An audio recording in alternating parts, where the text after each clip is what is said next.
In the midnight glow where the stars align, we lose ourselves in the rhythm divine.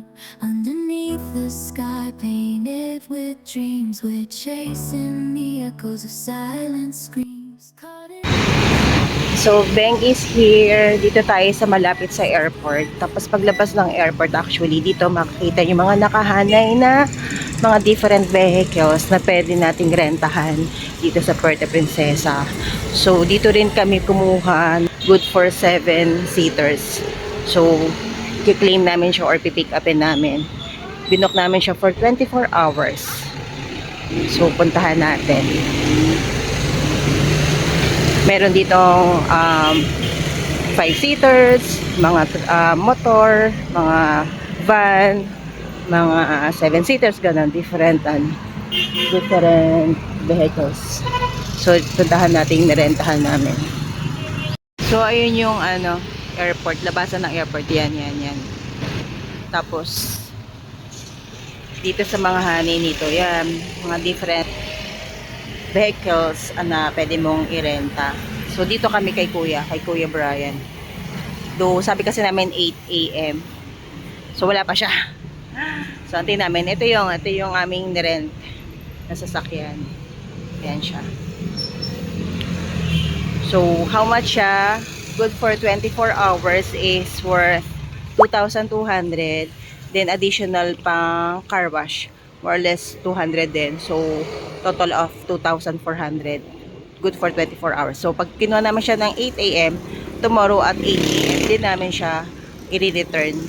Then, sa amin din ang gasoline. Then, siyempre, sa amin din ang driver.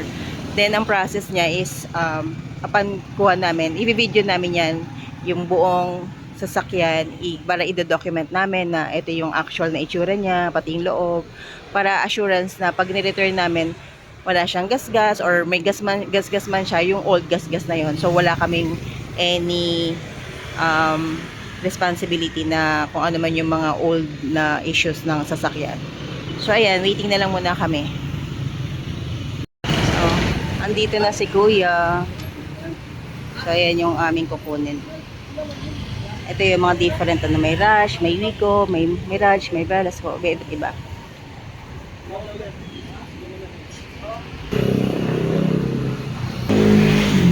So, chine-check niya na. Tapos, pumili-fill up kami ng form. Then, nag-iwan kami ng ID. So, i-claim namin yung ID namin once na i-return na siya. So, ilalabas na siya. Then, i-video na namin yung actual para yun na yung assurance namin. Like yun, katulad nun, yung portion na yun, may gas-gas. So, yun ang namin i-document. Then, nga pala, meron pa siyang cash deposit na worth 2,000 pesos. So, naman yun, mababawi naman yung 2,000 deposits upon return of the car. This is it! Ang aming nirent na car.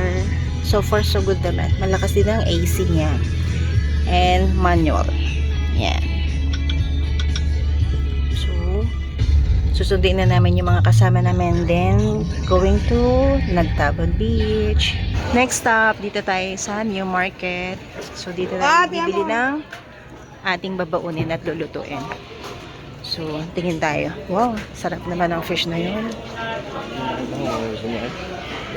Subukan na nga. Tingin muna tayo ng fish.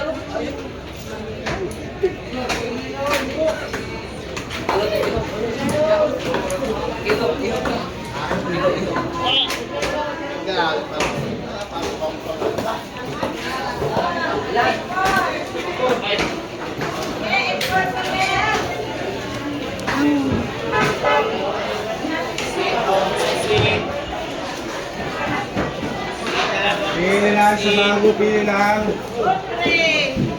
Tingin tayo. Doon na tayo sa wet market. Street na tayo. Going to Nagtabon.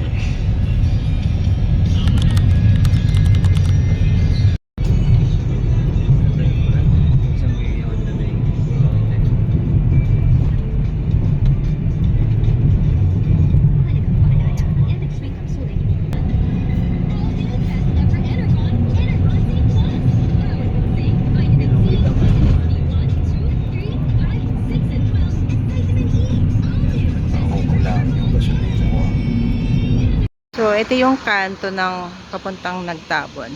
Ayan. Tapos, meron dito ang gasoline station na Angel Fuel Station. So, dyan marami rin madadaanan na talipapa at mga bilihan na kung ano-ano. At meron din dito sa kantong to.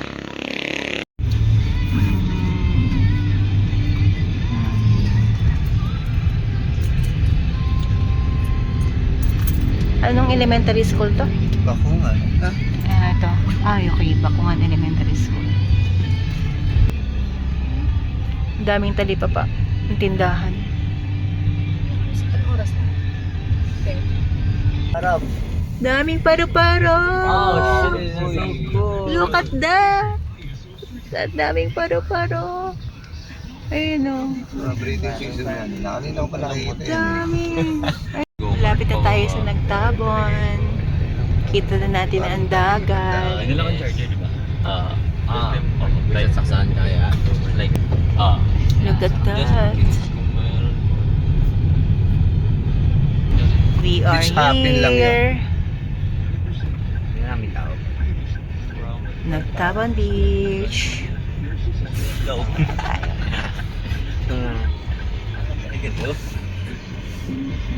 Dayon ka mo. Dayon ka mo. Treasure of Tuloy kayo. Nagtabon. Feeler.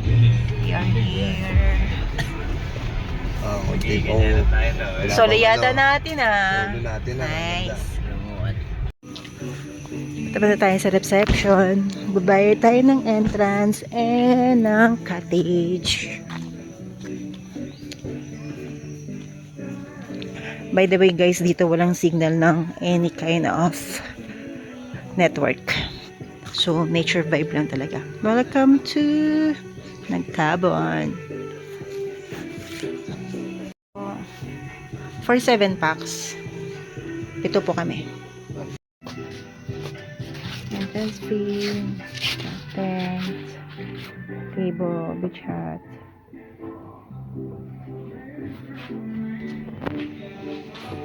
Then na tayo sa payment. So, 7 packs and yung cottage namin ay 500 pesos. So, total of 1,060. Yun ang aming pinagbayaran. So, magbaba muna kami ng things and mamaya tayo maglibot-libot. Let's eat! Burn. And this is our Burn, food!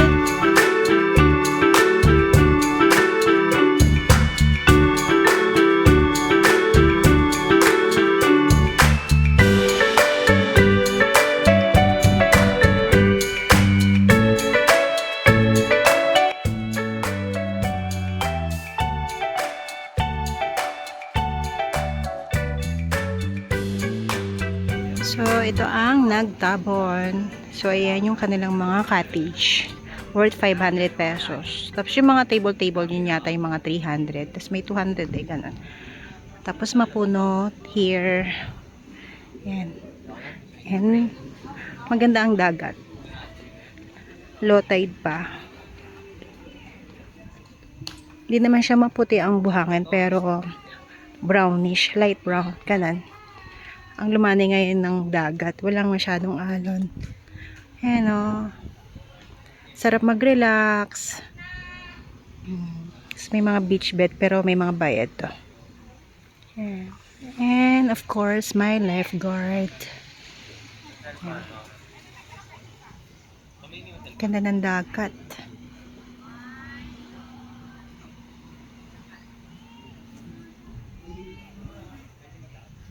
Mga ibang tourist talaga pasaway. Basura.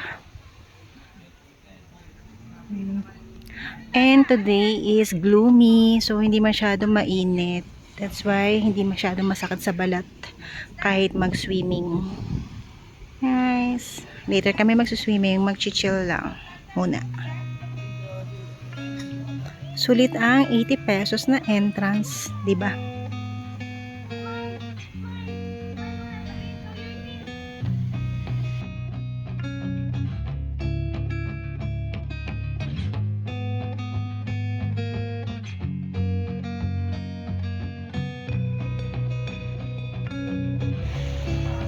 Beachfront. Dun sa side na yan, parang mayroong mini bar. Ayan. Mas mahaba rin na ang beachfront na ito. Yan, Burol. Ay, may maliit na island. Iconic yun. Yan. So far, hindi ganun ka init at hindi rin umuulan. So, perfect yung weather. Yan.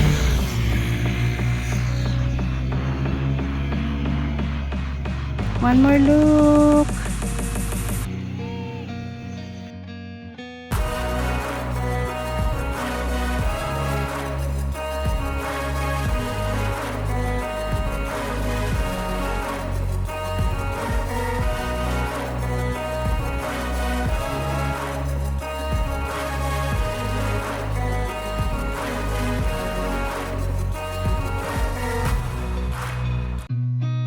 I've seen a lot of change, been through a lot of pain. Some things are not the same as they were a year ago, but all will be okay. I move on each and every day. The past is where it stays, way back a year ago. I've changed for the better this time. I thought I would never be fine. I strive just to say I'm alright, and for the first time in a long time I'm alright.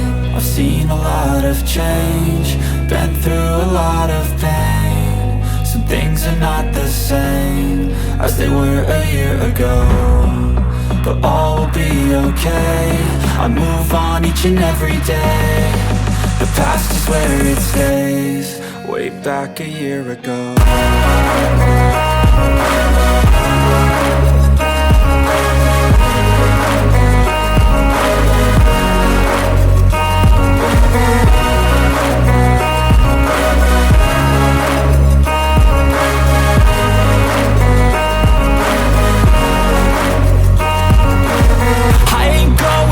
I'm not falling. I'll push all my chips and call all in. I'll bet on myself, you keep stalling. I hear destiny and it's calling. I'll keep my head up high through the downs and lows, and we're all going life. Still nobody knows, but I'ma choose what's right and take what comes and goes. And ain't no one in life holding me back no more. I've seen a lot of change, been through a lot of pain. Some things are not the same as they were a year ago, but all will be okay. I move on each and every day. The past is where it stays, way back a year ago.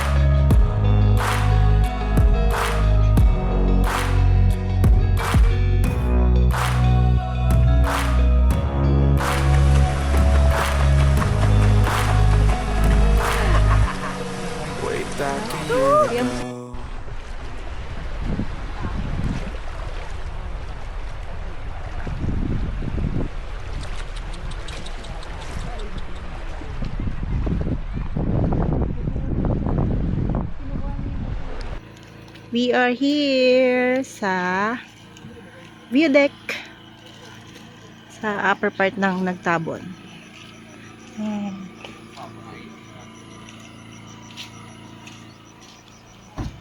So usually after ng beach, marami dumadayo dito sa afternoon for sunset viewing. So tara, punta tayo. And ito ang aking mga kasama.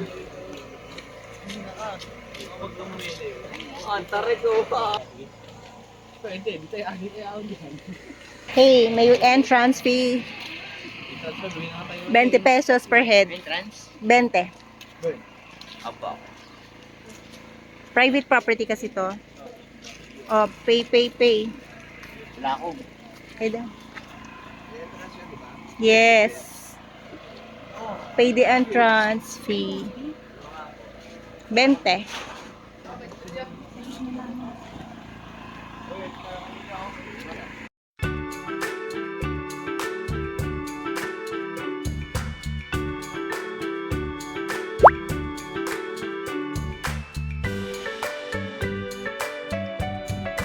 the moment, it's foggy. Parang Baguio lang. Wala ng sunset.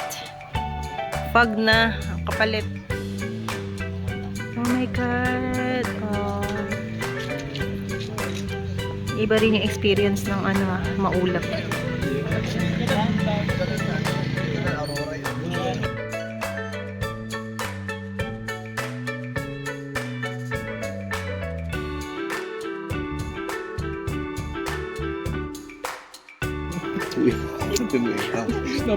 Lapang. At the moment, buti na lang hindi maulan. Gloomy. Hello. At the moment, marami na rin tao. Chill lang here as usual. And coffee lang.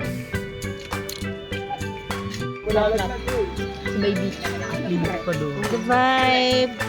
Parang Tagaytay lang. Ang ganda pa rin yung beach dito. Lawi.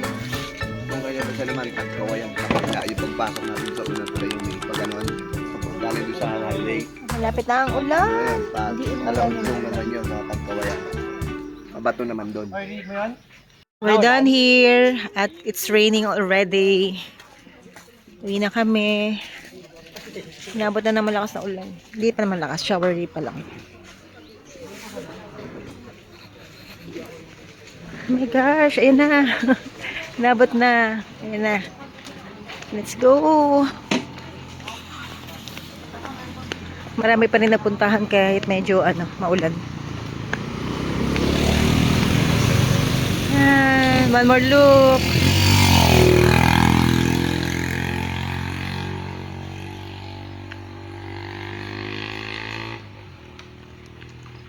Yes, we went to Nagtabon carrying a lot of expectations, like sunny skies, beautiful waves, and hopefully a sunset to wrap up the day. But that's not what we got. The weather was gloomy, the surroundings were quiet, and there was a perfect sunset. At first, I thought, what a waste of a trip. But while I was there, I slowly realized there's beauty in this kind of silence. The sea was incredibly calm, no noise, no strong waves. It felt like that the world was gently telling me, stop chasing for a while. Just breathe. In the middle of the clouds and cold air, I felt a kind of peace that you don't easily see. You just have to be still to feel it. When we climbed up to the view deck, still there was no sunset waiting for us. But there was a different surprise, a sea of clouds slowly covering the hills. It felt like a dream. It wasn't the moment we expected, but it deeply touched me. Sometimes life is like that. It's not always joyful. It's not always bright. But even on gloomy days, the world has a way of reminding us. You don't need a perfect moment to say something was worth it. Sometimes, quiet moments are the ones that mean the most. And in Nagtabon, I learned that it's okay even if the sun doesn't show up. As long as your heart is open, you'll still find the light, somewhere and somehow. And this is Beng, a late bloomer, a dream chaser, and proof that it is never too late to explore the world. Thanks for coming along. The journey is just beginning. And I'm so glad you're part of it. So thank you for watching and see you on my next vlog. Bye for now, guys. See you soon.